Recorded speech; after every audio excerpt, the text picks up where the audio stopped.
അസ്സലാമു അലൈക്കും വറഹ്മത്തുള്ളാഹി തആല വബറകാതുഹു. പ്രിയ സുഹൃത്തുക്കളെ, ഒരാളെയും കുറിച്ചുള്ള ദോഷവശങ്ങൾ നമ്മൾ ഷെയർ ചെയ്യാതിരിക്കലാണ് ഉത്തമം. കാരണം ഈ കേൾക്കുന്നതൊക്കെയും ശരിയാണെങ്കിൽ നമ്മൾ ഒരാളെ എങ്ങനെ കുറ്റവാളിയായി മുദ്ര ചാർത്തും. അല്ലാഹു തആല നമ്മുടെ സമുദായത്തെ എല്ലാവിധ ആപത്തുകളിൽ നിന്നും സംരക്ഷിക്കുമാറാകട്ടെ. എൻ്റെ പേര് ജസീൽ, ഞാൻ അടവണ്ണ സ്വദേശിയാണ്. ഞാൻ മാർച്ച് 14 മാർച്ച് മാസത്തിലൊക്കെ ഞാൻ താമസിച്ചിരുന്നത് കൊണ്ടോട്ടിയായിരുന്നു. ആ സമയത്ത് ഒരു 119/21 എന്ന കേസിൽ ഷമീം അതുപോലെ റിദാൻ ബാസിൽ എന്ന് പറഞ്ഞ 2 വ്യക്തികൾ ഒരു NDPS കേസിൽ പ്രതികളാക്കപ്പെട്ടു. അതിന് നിജസ്ഥിതി എന്താണെന്ന് വെച്ച് കഴിഞ്ഞാൽ, സത്യത്തിൽ കൊണ്ടോട്ടി സ്റ്റേഷനിലെ സത്യൻ സാറ്, സഞ്ജീവന്, ഈ കൊണ്ടർക്കാട് ശശി സാറ് ഇവരടങ്ങുന്ന ഒരു ടീമുണ്ട്. ഇവർക്ക് സ്ഥിരമായിട്ട് ഇൻഫർമേഷൻ കൊടുത്തിരുന്നതും പ്രതികളായിട്ടുള്ളവരും അല്ലാത്തവരെയും കൊടുത്തിരുന്ന ആൾക്കാരെന്ന് പറഞ്ഞാൽ എന്റെ കൂടെയുള്ള 2 ഫ്രണ്ട്സ് ആയിരുന്നു. ഒരുത്തന്റെ പേര് ഷെരീഫ്, അവന് എടവണ്ണപ്പാറയാണ് അവന്റെ സ്വദേശം. ഒരാൾ കൊണ്ടോട്ടി ബസ്സിലൊക്കെ പണിയെടുത്തിരുന്ന ഷിബു എന്ന് പറയുന്ന ആൾക്കാരാണ്. ഇവർക്ക് ഇതിന്റെ ബിസിനസ്സും കാര്യങ്ങളും ഉണ്ട്. അങ്ങനെ എന്ത് ചെയ്തു, ഇവരോട് പോലീസുകാർ, ഈ കൊണ്ടോട്ടി സ്ക്വാഡിലുള്ള സത്യൻ സാറും ടീമും, ഈ കൊണ്ടർക്കാടും ശശി സാറ് അതേപോലെ ഈ സഞ്ജയ് സാർ, ഇവരെല്ലാവരും ഇവരെടുത്ത് പറഞ്ഞു 15 ദിവസം കൊണ്ട് ഒരു കേസ് വേണമെന്ന് പറഞ്ഞു.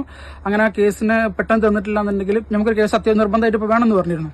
ആ സമയത്താണ് ഇവർ തമ്മിൽ ഇത് ഡിസ്കസ് ചെയ്യും. എന്റെ അടുത്ത് ചോദിച്ചാൽ ആരെങ്കിലും ഉണ്ടോ ഇത് എടുക്കാൻ പറ്റിയ ആൾക്കാർ, അല്ലെങ്കിൽ ആർക്കും കൊടുക്കാൻ പറ്റുമെന്ന് ചോദിച്ചപ്പം എനിക്ക് എൻ്റെ ഒരു അറിയുന്ന ഇടപാടുള്ള ഷമീം എന്ന് പറഞ്ഞ സുഹൃത്തിനെ എനിക്കറിയാം. അപ്പോൾ ഞാൻ അവനായിട്ട് ഒരു സാമ്പത്തികമായിട്ടുള്ള ചെറിയ ഇടപാടുണ്ട്, ചെറിയൊരു പ്രശ്നമുണ്ട്, മുന്നേ ചെറിയതുണ്ട്.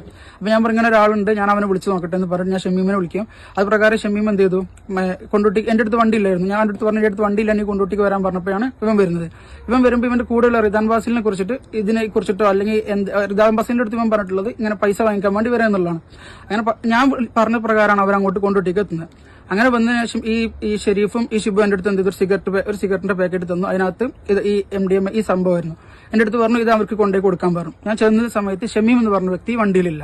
അല്ല, ഞാൻ എന്ത് ചെയ്തു, ഈ സാധനം വണ്ടിക്കകത്തേക്ക് ഇട്ട് കൊടുക്കുന്ന സമയത്ത് വണ്ടിയുടെ ഡോറിൽ തട്ടിയിട്ട് ഇതെന്ത് ചെയ്തു, പുറത്തേക്ക് തെറിച്ച് ഈ സംഭവം. ആ സമയം അവിടെ പോലീസുകാർ ഇത് സ്കെച്ച് ചെയ്ത് നിൽക്കുന്നുണ്ടായിരുന്നു, ഈ വണ്ടിയും ഇവരെയും.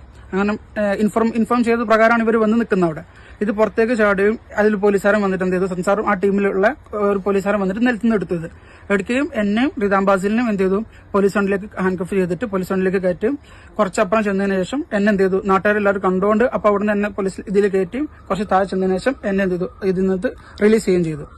അങ്ങനെ പിന്നീടുള്ള സംഭവങ്ങളൊന്നും എനിക്കറിയില്ല. സത്യത്തിൽ ഇപ്പൊ ഞാനിത് പറയാനുള്ള കാരണം എനിക്ക് അവരോടുള്ളൊരു ഇതുകൊണ്ടാണ്. പറ്റിപ്പോയി, എന്റെ ഭാഗത്ത് നിന്ന് തെറ്റായി പോയതുകൊണ്ട് മാത്രമാണ് ഞാനിപ്പോൾ ഇത് വെളിപ്പെടുത്തുന്നത്.